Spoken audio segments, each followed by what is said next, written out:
I actually think that there's something really special about old books. It's like Charlotte Bronte wrote this for me, even though she would never be able to imagine a Jewish atheist going to divinity school. Like, that would blow her mind. Yet there are moments where I feel so seen by the book.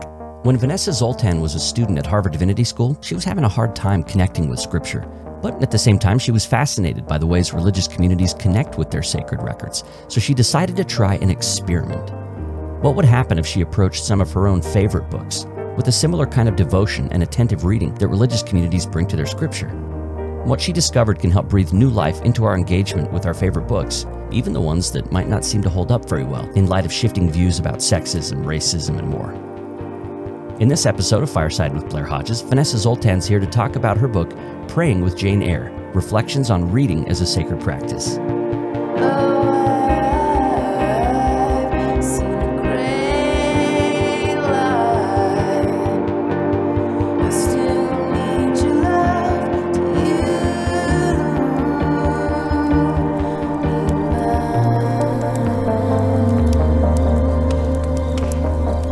Vanessa Zoltan, thanks for joining me here at Fireside today. Thank you so much for having me. And congratulations on this great book. In fact, I should say right at the outset, Terry Tempest Williams wrote the foreword to your book. That's amazing. How did that happen?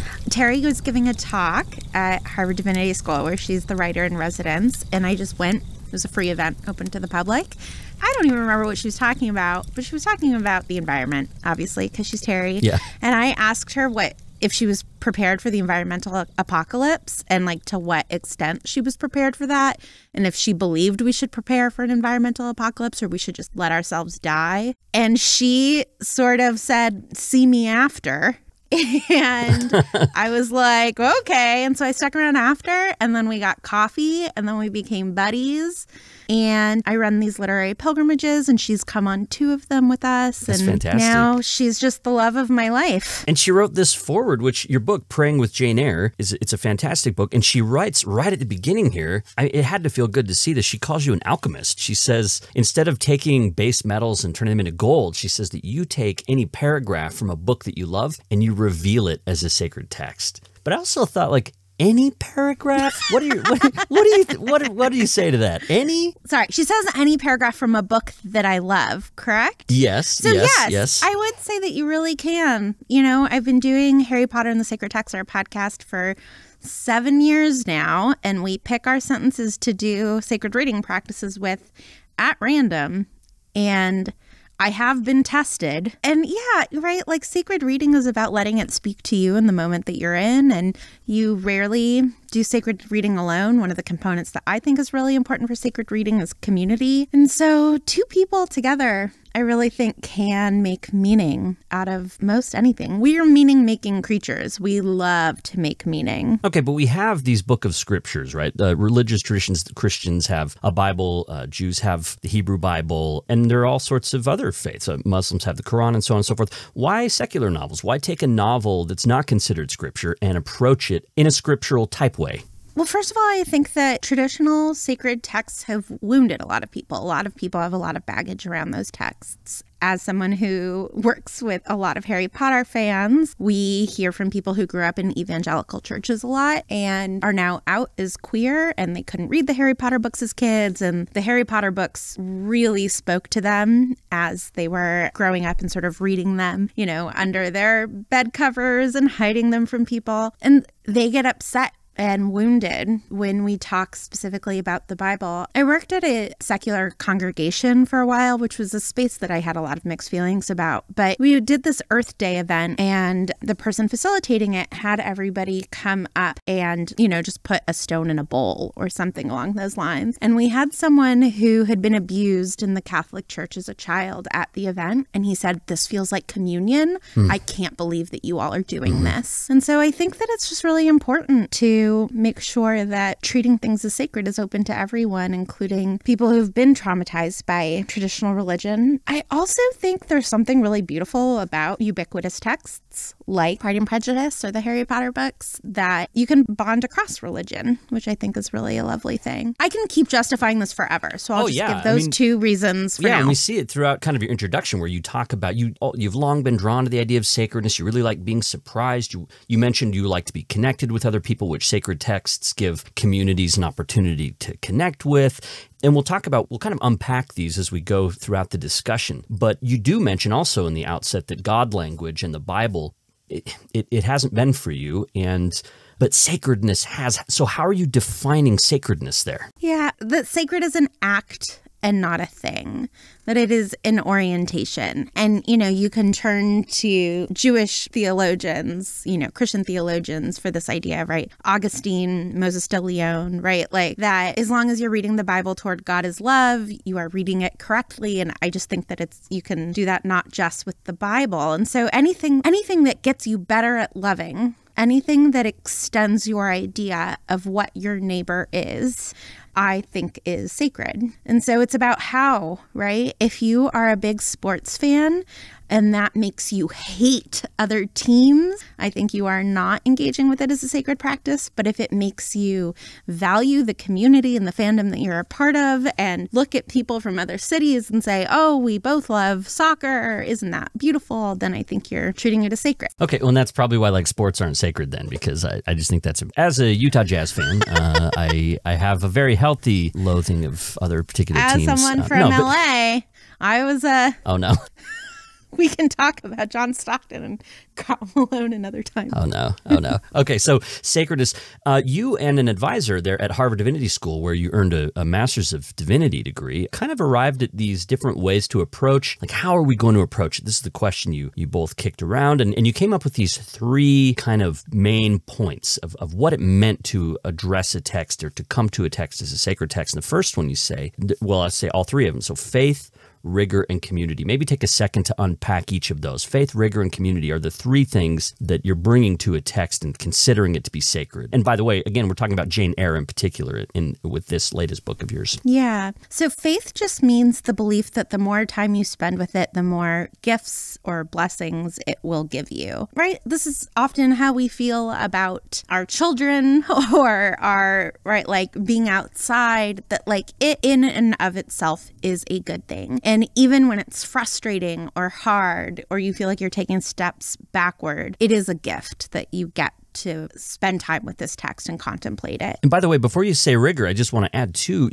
you also have a definition of faith here that doesn't expect perfection. I think sometimes faith is thought to be just intellectually agreeing with a set of religious propositions, right? I have faith, I believe X, Y, Z, but you're saying faith is a way of living, a way of hoping for goodness, a way of seeking good that doesn't also expect perfection, and in fact, kind of maybe expects imperfection. Absolutely. I think to expect perfection, I think, is to just set yourself up for not disappointment, but a sense of profound betrayal, right? None of us are perfect. And as an atheist, I obviously have theological thoughts on that. But yeah, we love our parents. We love our children. We do not think of them as perfect, right? And yet we love them infinitely. And I actually think some of the gifts of a book like Jane Eyre is its imperfections, is in the fact that, from 150, 160 years distance, I can see quite clearly the way that it's racist and imperialist and sexist, which makes me wonder about my own time, right? Because Charlotte Bronte was super progressive for her own age in a number of ways. Right. And I was like, and heavily criticized for her progressiveness. Absolutely. And so, and I think of myself as progressive, and what are the ways that I'm failing? And, thank goodness for those failures of Bronte, so I can see myself in that way. Yeah. So yeah, I absolutely think perfection has no place in sacredness. Yeah, okay, so faith. All right, rigor is the next one. So rigor, I think that it can be done in any number of ways. Mary Gordon, who's one of my favorite novelists, reads Proust for 5 minutes every morning. And so she lives her life in conversation with Proust. At least she said this about 15 years ago. I don't know whether or not she still does it, but... Right. And whatever that is, we talk about these specific sacred reading practices of Pardes and Florilegia, keeping quote journals, Lectio Divina, being part of a book club that meets every week, whatever that looks like, but making it a commitment in your life, I think, is a key component. Otherwise, right? Like it's too easy to drop off. You don't stay in constant conversation with it, which I think is, necessary. Yeah, sometimes in the time when you didn't want to do it that day and you still do it, you might bump into something completely unexpected. And I like this idea of like a slow, deliberate, almost ritual, making it part of your life. So that's another way. And then you also mentioned community, which you talked about before a little bit. Mm-hmm. I mean, community, I think there are two reasons. It's the buffer for, regular ritual, which is that you're just more likely to do something with a gym buddy. I know that my partner and I do weight training 3 times a week, and we want to do it 0 times a week, but we have pretty good follow through because it's the two of us. And the other thing is it keeps you from being a zealot in your own opinions. Right.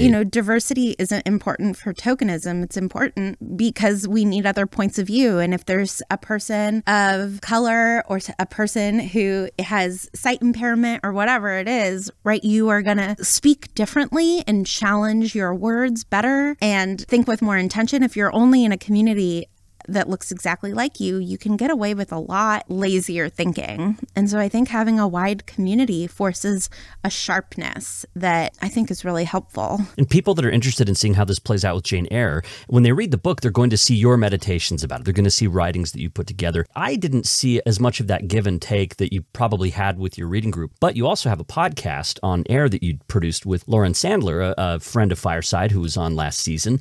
And there we really get to see two people kind of, there are some parts where you guys completely disagree about something. This is fascinating to see these challenging readings. Yeah. I mean, Lauren and I are both Jews, and I think that made that very easy for us, right? Talmud is studied in pairs. Yeah. And, we don't talk about this on air. We don't talk about this live in the podcast, but in our recording document, we always look closely at one quote, and we call it our Talmud moment. That it's where we're going to look very specifically about a text and argue about it. And so that was built in. It's the only way I know how to understand something is to think out loud, have someone smart help me refine what I think about it. I find it a really helpful way to live. Yeah, another helpful thing, by the way, in the beginning of your book, you talk about the postures that a reader can have toward a text. This really turned a light bulb on for me. You talk about approaching a text as a fan or as a scholar or as a devotee. Maybe just spend a second kind of unpacking these different postures that we choose to take toward a text. Yeah, I think there's a lot of variance in it, but, even within, if we just take scholar, right, the different scholarly approaches, you keep the author in mind or you don't keep the author in mind, right? You're doing a feminist theory reading or you're doing an egalitarian reading. There are a million different theories that you can apply to the way that you read a text, but some historical research is going to be involved. Reading other critical readings of the text is going to be involved. Whereas if you're a fan, you don't owe any of that. Right? You can just go in for sheer enjoyment. And I actually think that is really important. I'm very anti the term guilty pleasure as it gets used. If you like to kick cats, I would say that you should feel guilty about that pleasure. But I don't think... I don't, by the way, for the record, I don't.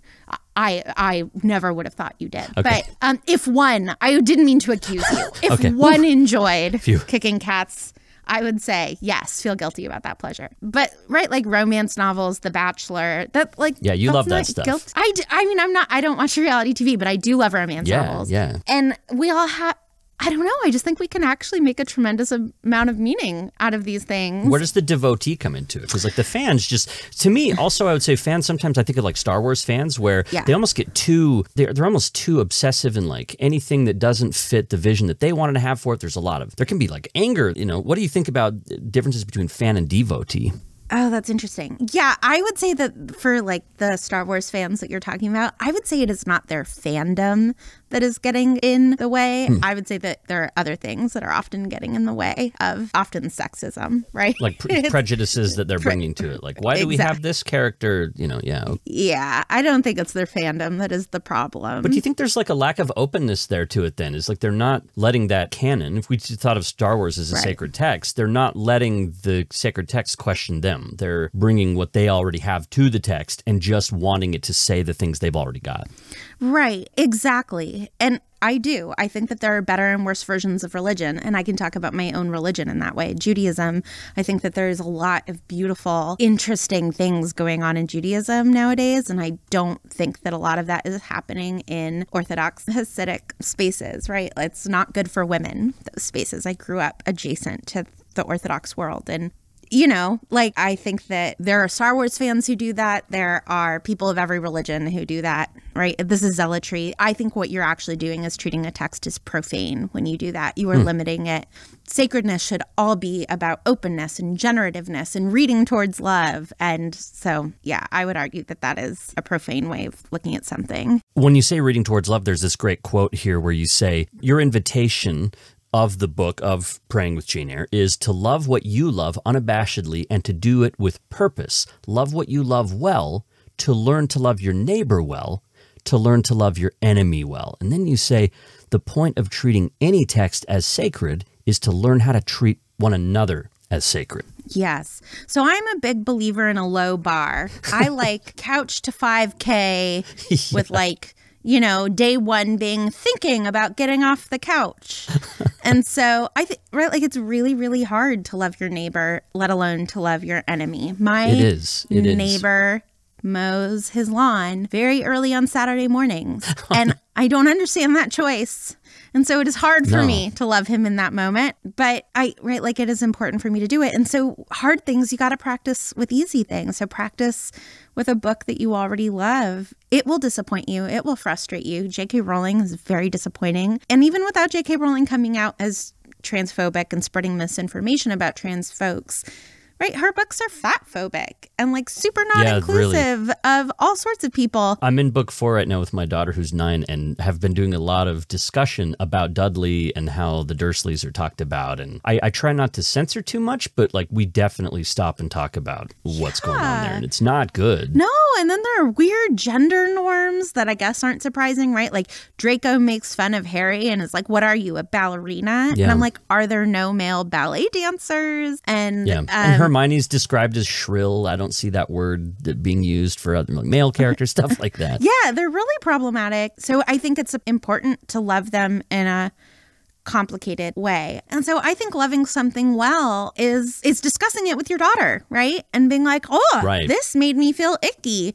Right? That's how we love each other well. If my partner says something, I'm like, that won't make you proud. Say that better, right? So we can practice with these easier things. And therefore, maybe one day I will figure out a loving way to say to my neighbor, whose name is Paul and is a wonderful person, Paul. Shout out to Paul. I'm sure he listens. I'm sure he listens to everything I do. Paul, can you please wait until 8 a.m.? Or, curiosity, actually. Is there a reason that you mow your lawn at 6 on Saturdays? Right. Can we negotiate for a 7:30 start? That's beautiful. I'm glad we had that moment here. And it sort of does, it speaks to sacredness. We've just kind of unpacked that. But also another thing in this book is prayer. And so as you've mentioned, you're an atheist, you're a Jew, and you're an atheist, and you've written a book about praying. So, what do you mean by that? What is praying then to you? Prayer in Judaism is all pre-written. There is no extemporaneous prayer in Judaism. It is something that I think is beautiful about Christianity. It's also something that really freaks me out. Whenever I go to a church, I go to church a lot because a lot of my friends are ministers and priests. And you have a degree. You're a master's of divinity. I'm a master of divinity. And whenever one of my best friends is an Episcopal priest and I love him and I would trust him with my life. I regularly trust him with my children. And when he says, let's bend our heads in prayer, I'm like, no, I'm going to wait till the end and make sure I agree with everything you say before I say amen. Right? Don't rope me into this. Yeah. I'm like, I don't know what you're about to say. Maybe I don't agree with everything. And at the end, I'm usually like, yes, amen. That was great. And so I'm just much more comfortable with these pre-written things and pre-agreed upon. And it's about living in conversation with these ideas, right? There are certain quotes from Jane Eyre that I've memorized that I don't go, certainly not 48 hours without thinking about them. And so it's just writing them on your heart and having constant access to them as a way of seeing the world. That's what prayer is to me. Extemporaneous prayer has meant a lot to me at certain times. I sort of lived at the center of the manhunt after the Boston Marathon bombing. And I went I went to temple and the rabbi said a prayer for the two boys, the bombers. And it just meant a lot to me, right? I was like, these are scared young men and what they did was horrible, but I don't think they're monsters. And so I love it. I just am much better at agreeing to pre-written things. That's Vanessa Zoltan. We're talking about her new book, Praying with Jane Eyre, Reflections on Reading as a Sacred Practice. All right, so before you dive into Jane Eyre itself, you give readers a chapter called A Spiritual Autobiography, and in a way, you're kind of the Jane of this chapter, right? You're talking to us like Jane as you're inviting us into your thoughts, telling us your life story. Was it uncomfortable for you to write that way, to get personal like that in a book? Because it's pretty personal. It is. It was not uncomfortable for me. I would say, you get taught in divinity school to preach from your scars and not your wounds. And, I obviously don't share things that I didn't feel comfortable sharing. It's selective, sure. Yeah. And so I sent it to my family and friends and it's like, do you feel implicated in any of this in a bad way? And they all signed off on it. I'm sure I took one or two things out. My editor was like, I think you shouldn't go after this family member quite so hard as they're still alive. And I was like, oh, yeah. But I listened to her. We'll spill it all now. Yeah, I know. I know. I took her advice to heart, unfortunately. There is a line in there, though, where you say, like, look, I recognize that some of my family members and stuff are probably going to see some of these things differently. So I noticed that you did include kind of a, hey, sometimes people see things differently here. Yeah. I mean, my brothers and we were all raised by my parents who were refugees and 4 Auschwitz survivors in my grandparents. And we have very different relationships to Judaism and the Holocaust. And, it's... Can I say, too, like my jaw dropped when I saw that all 4 of your grandparents had been through Auschwitz and survived. So, I mean, what was that, like 13% survival rate or something like that? And you're directly connected to people who went through that trauma and came through it and then found each other. Yeah, well, one set of my grandparents met before and were married before, which it's amazing that they both survived. That's right. And you tell that story. I remember now. Yeah. Yeah. My grandfather did not think his wife, my grandmother, had survived. She was a spoiled rich girl. And he was like, there's no way she got through this. Yeah. But she did, all 4'11" of her. And my other 2 grandparents met in the camps and then ran into each other in December of 45, and they got married in January of 46. So the odds go up if you meet after, surviving. Interesting. But I grew up in a huge survivor community. Like, I did not realize, I thought all Jews of that generation went through the Holocaust. My worldview was skewed heavily. And as we're reading this spiritual autobiography of yours, you're talking about your family, you're talking about your personal beliefs, and it really made sense to me. You're being a Jew and being an atheist, you're talking about how that's really tied up in generational trauma. It's almost a sense in which your parents emerged, you say, without a belief in God at that point, right? And it might even feel like turning your back on them and their experiences to say, well, actually, yeah, there is a God. When they witnessed such horror, and so many people in those camps had to say, like, well, if there is a God, then they hate us. And so you're inheriting some of that, but you still, it seems to me like you still have this like religious or spiritual core or something where godliness, if not God, is that fair? Yeah. And I like a lot of God language, right? What I can't do is when the Amidah is said in any service at temple, and it talks about God's benevolence and God's all-knowingness. I'm just like, nope, can't, sorry, boo. But which would mean that God, for example, orchestrated the Holocaust, right, for some greater purpose or something. And I'm just like, I call BS on that, right? And looking at Ukraine, looking at any number of wars in the Congo, right? Like, suffering you're just of children, no. and suffering of animals, and I just can't. I'm like, God is bad at that, and I don't. And the big thing for me is I'm very skeptical of the afterlife because I think that it makes us not fight for heaven on earth. Right. And this is what I think Marx got right. Like, people say when Marx said religion is the opiate of the masses, they think he was just insulting religion. But I remember reading that. I didn't read that in context until I was in grad school. And what he was saying was, here we have all these people that are starving to death, and we have religious leaders and political leaders that are telling them, you know what? You got a golden palace waiting for you.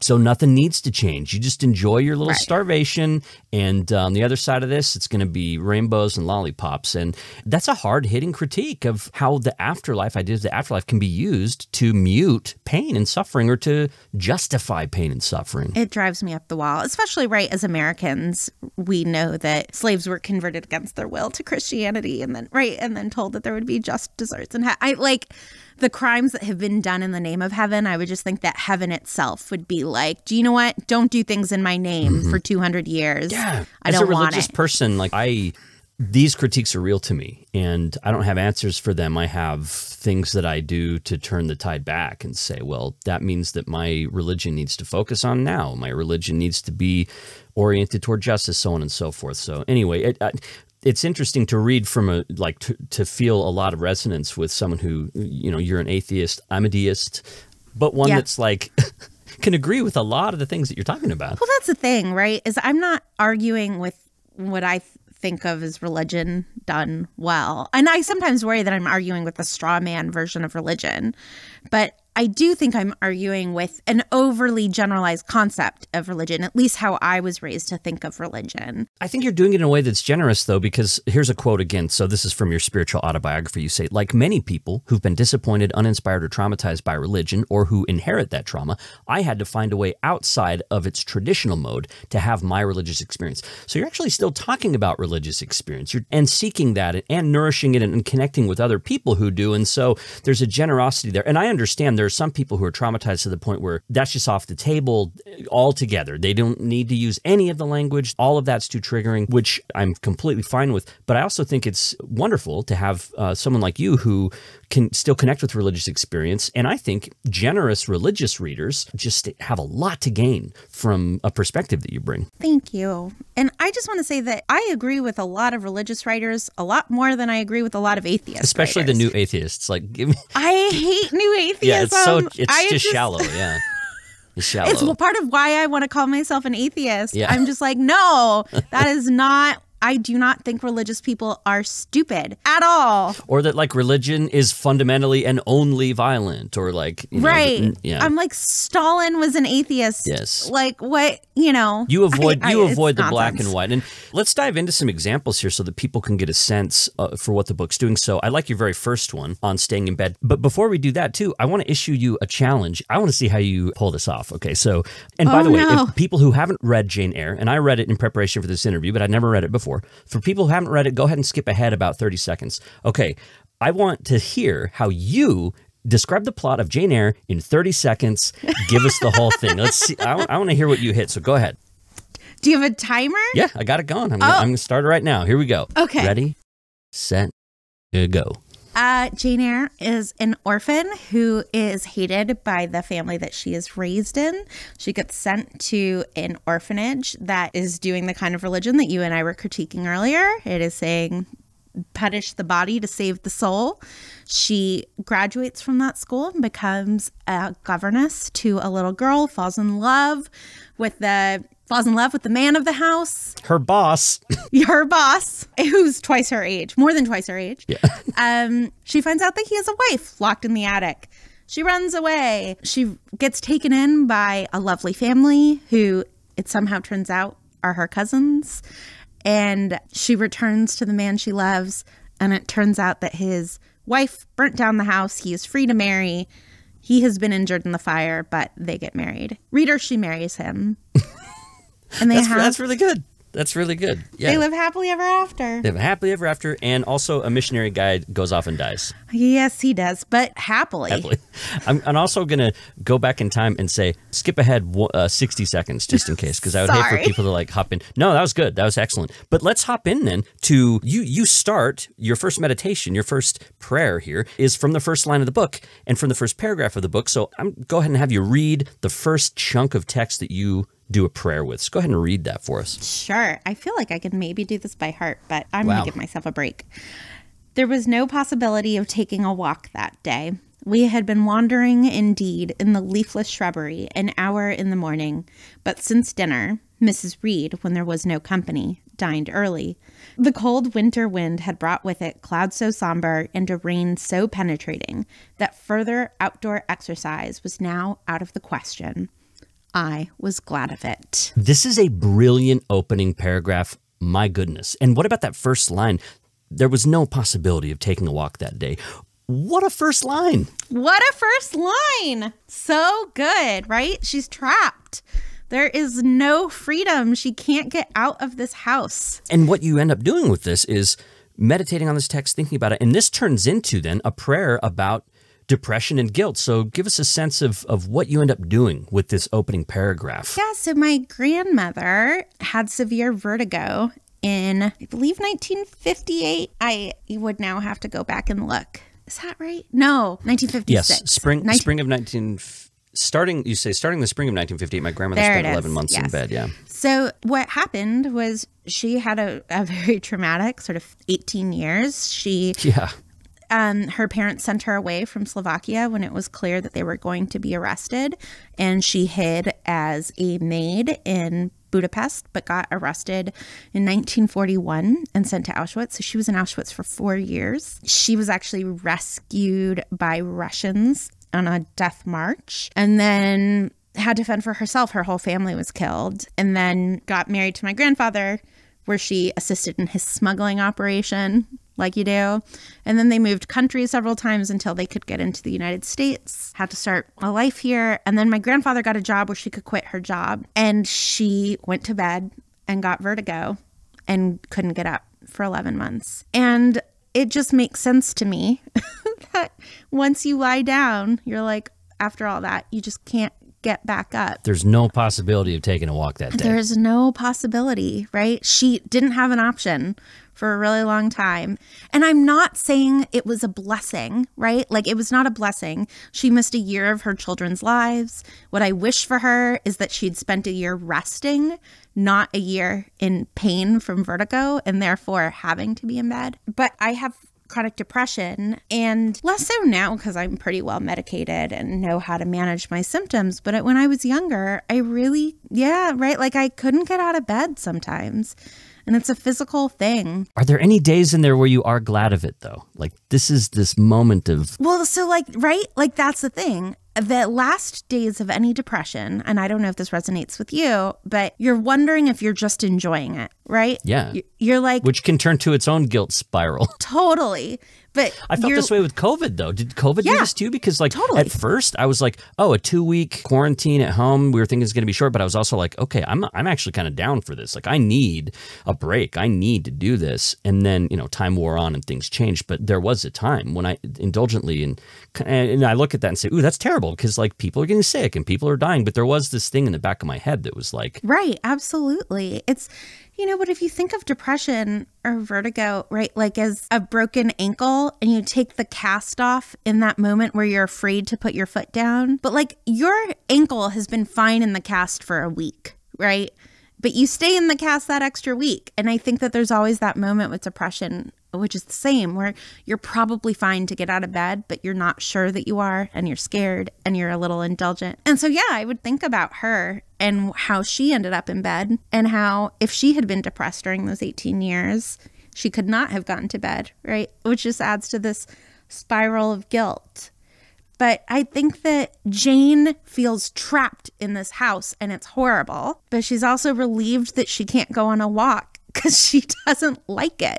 Yeah, she wants to hide behind a curtain and read. Exactly. And so you can know something is bad like COVID, or know something is good like being out of bed, and still feel the opposite about it. Yeah. It's a fantastic meditation, and it's the kind of thing that I think, I don't know where I would go in Scripture to find that kind of moment to meditate on. Some of the scriptural stories are a little bit more rudimentary.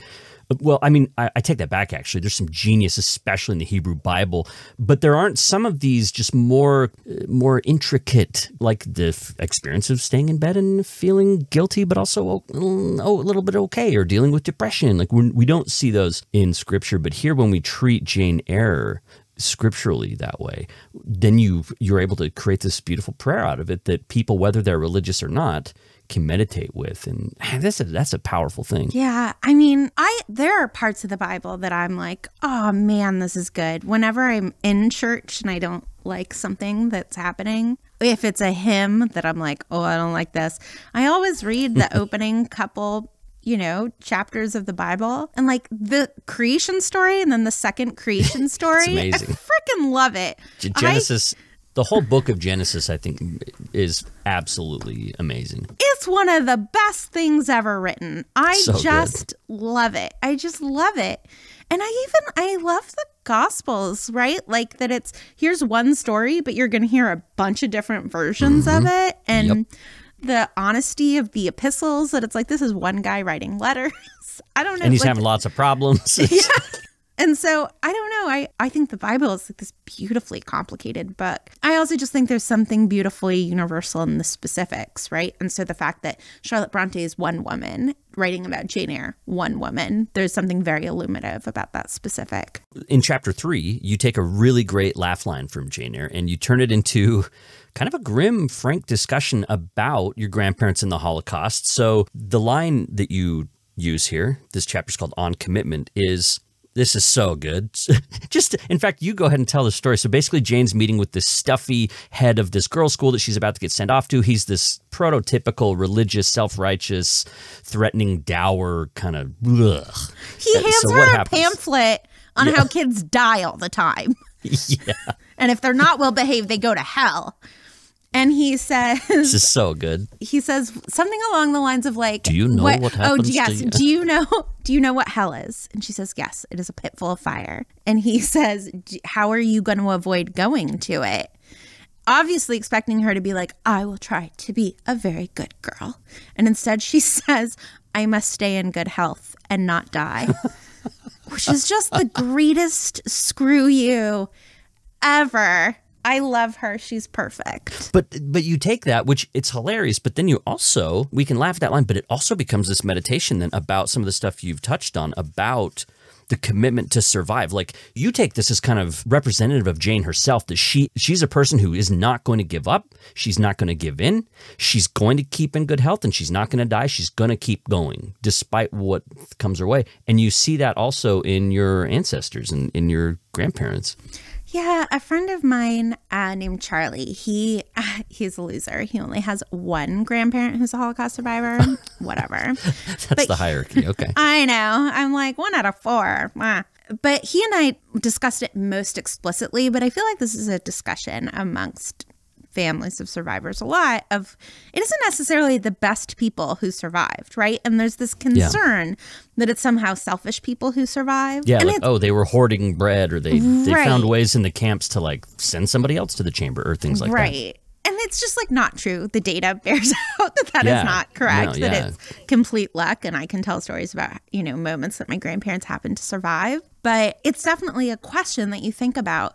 And I really had to reckon with that and think, no, wanting to survive is an act of hope, right? It's saying, I think we're going to get out of this. And I actually think, what my grandmother sort of famously in her tiny Hungarian community in Israel would share soup with the dying.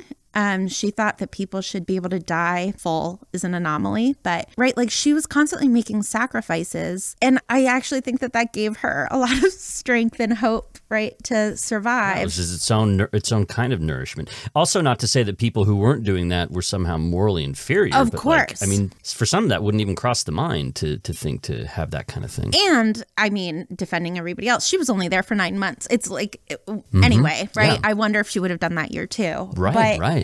I really wanted to talk myself into survival being a virtue. And I just think it is, right? And I think I would probably talk about it differently after talking to Lauren Sandler about Jane Eyre for a year. Interesting. What would you change? Well, I think, first of all, I think the key line, and this is from Joyce Carol Oates. I used to think that this was the most essential line in Jane Eyre. I must keep in good health and not die. And I now think it's the first line of chapter 2, which is I resisted all the way. And I think you can essentially map this book plot point by plot point about the moments that Jane resists. And there are a couple of moments in the book where like 8 years will pass. And you're like, why did she give eight years one paragraph? And I think it's because it's 8 years where she didn't resist anything. She just went with the flow.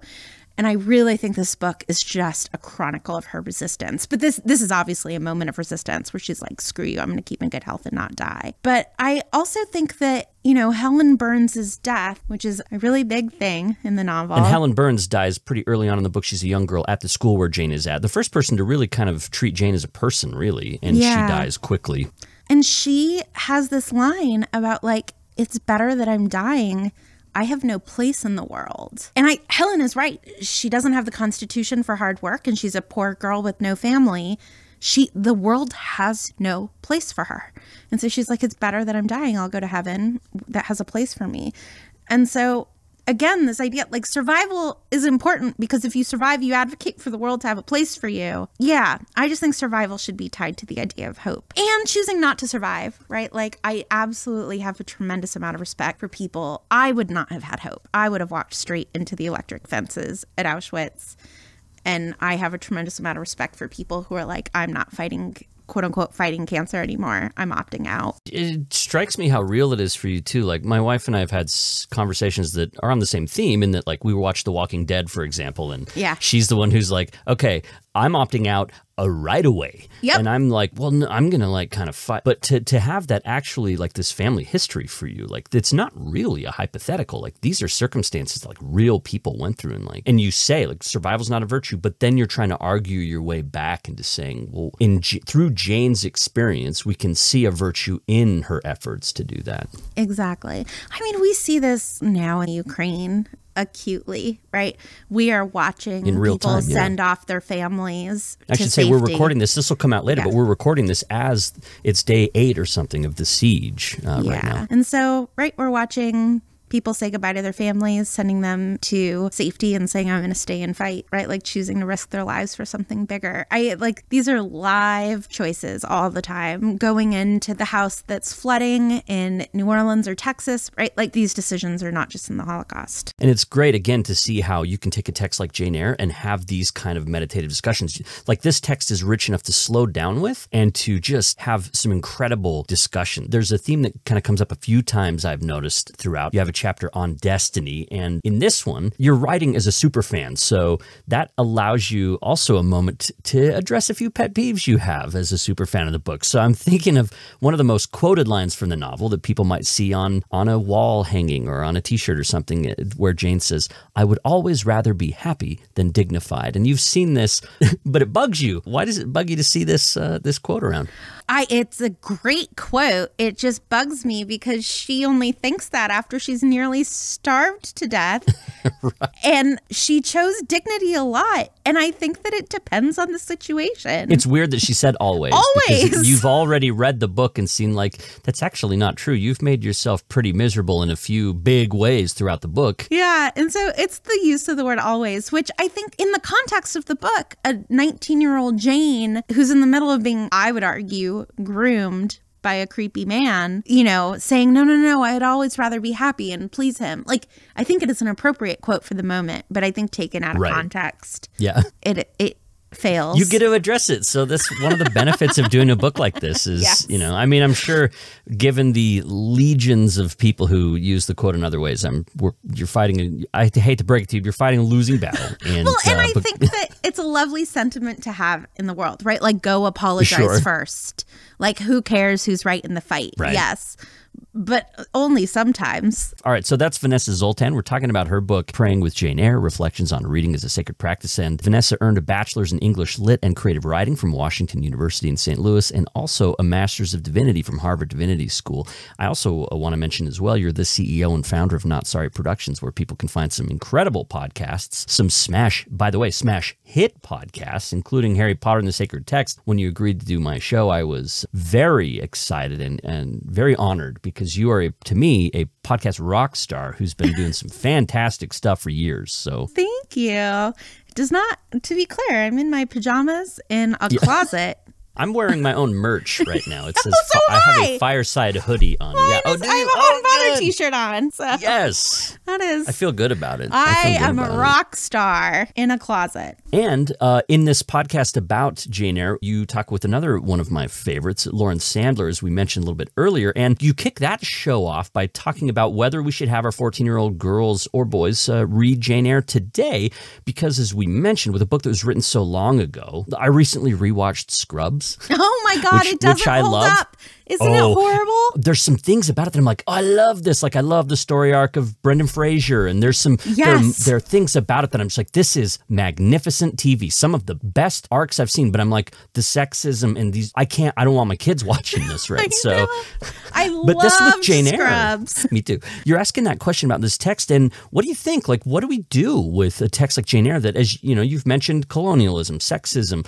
Now we would see the relationship between her and Rochester, her boss, who she ends up being with in the end, as being hugely problematic. So is it better to maybe just leave it in the past and say maybe we can find some better books to read here? I mean, I do not think everyone should read Jane Eyre. If it doesn't interest you, I don't think you should read it. I think reading should be pleasurable, but I do think it should stay alive and read, and we just need to read it critically, you know, in conversation with one another. And that's not to say that we shouldn't tear through its pages and get swept up in it, but we should also wonder about it. You know, we were lucky enough to have the incredible author Marlon James on our podcast, and he is a Caribbean writer he's Caribbean, queer, Black writer.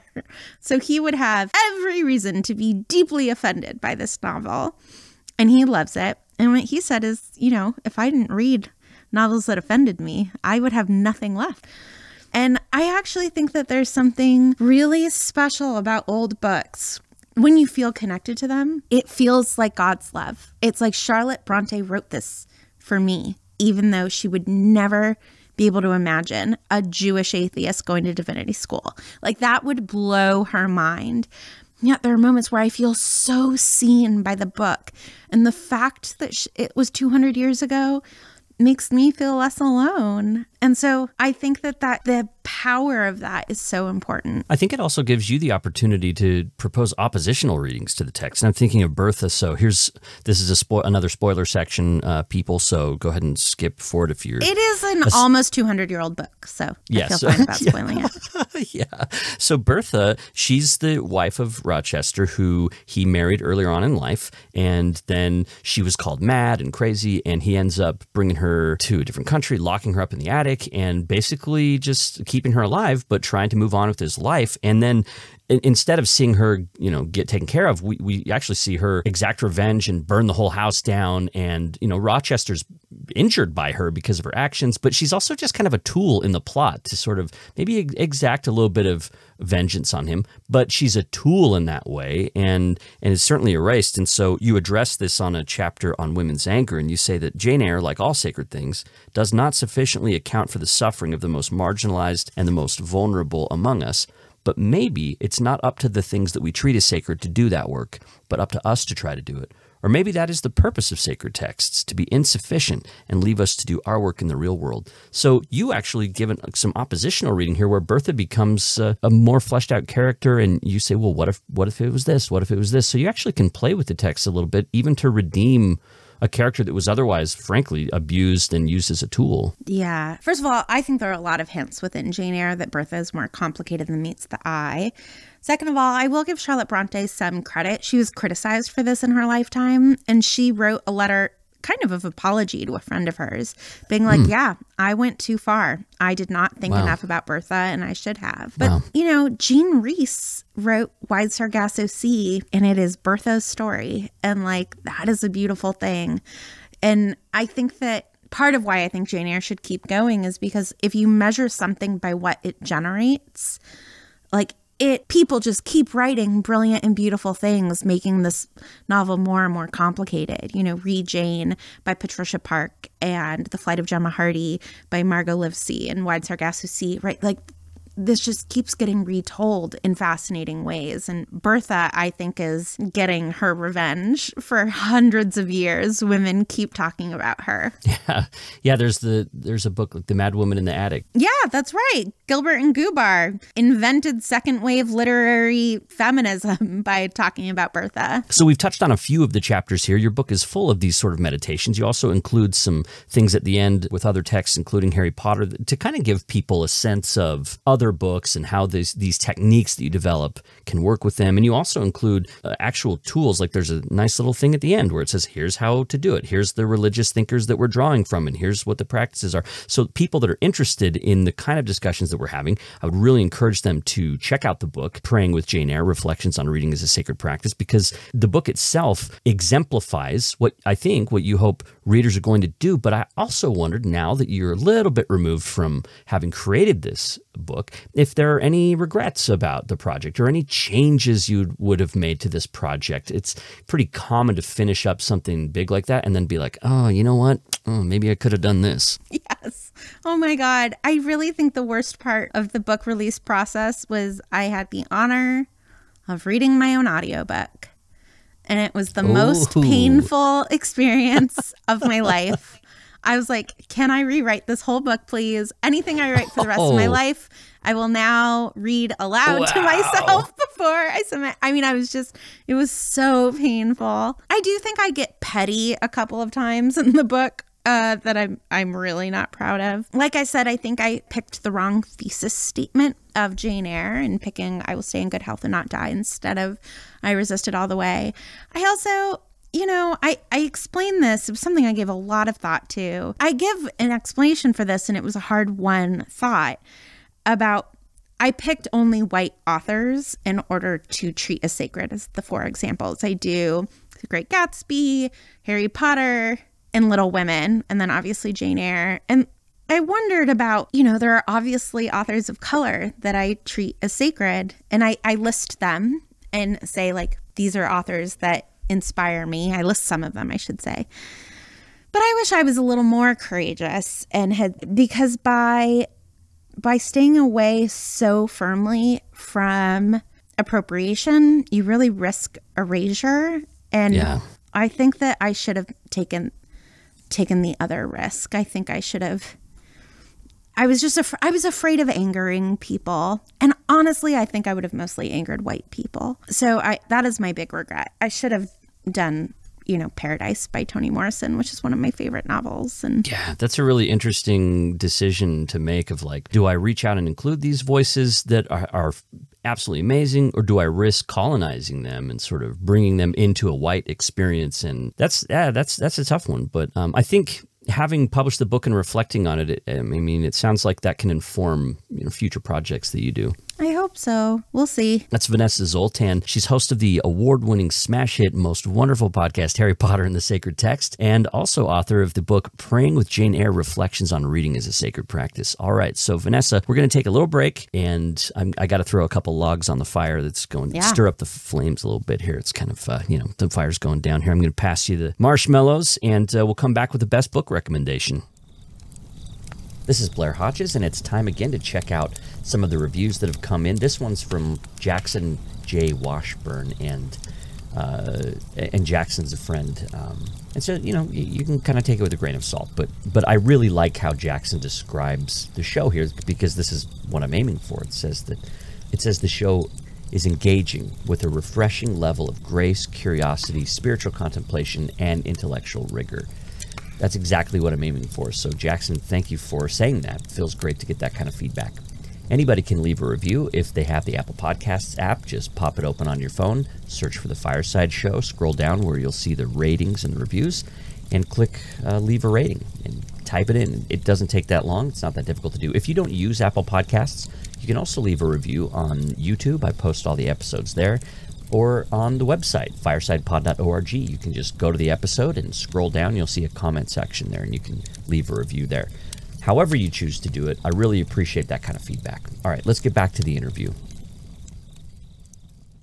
We're back with Vanessa Zoltan. We're talking about her book, Praying with Jane Eyre, Reflections on Reading as a Sacred Practice. This is a fantastic book. This is a book that can inform how you read other books. I I really enjoyed this book, and there's so much more we could have talked about, Vanessa, but you're a podcaster, so, how do you think, did I choose some good ones? You can critique me too here. Like, I thought you did a beautiful no notes? job. No Okay, notes. that's great. Okay, let's talk best books, though.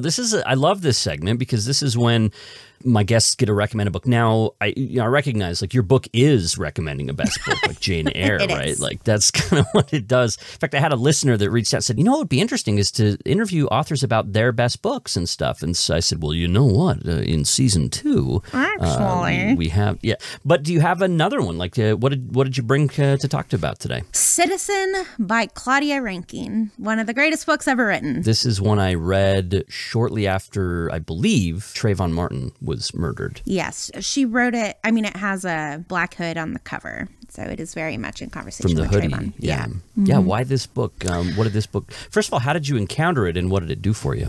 So I think that Citizen and Ways of Seeing by John Berger should be read in conversation with one another. They are just both books that will blow your mind and teach you how to see art differently. So John Berger walks you through how to paint, traditional Renaissance paintings differently, and will really expand the way that you look at the world. But Claudia Rankine brings that to Black bodies, mostly African-American bodies. And she does a close reading, for example, of Serena Williams, and you just will not ever think about Black athletes the same, and like the way that labels get put on their bodies and stereotypes do. And then obviously, she talks about Trayvon Martin and the different things that get put on Black boys' bodies, and they will literally change the way you see things. I can't help but think about the list of names that ends with an ellipses, and like the power of just having that on the page, and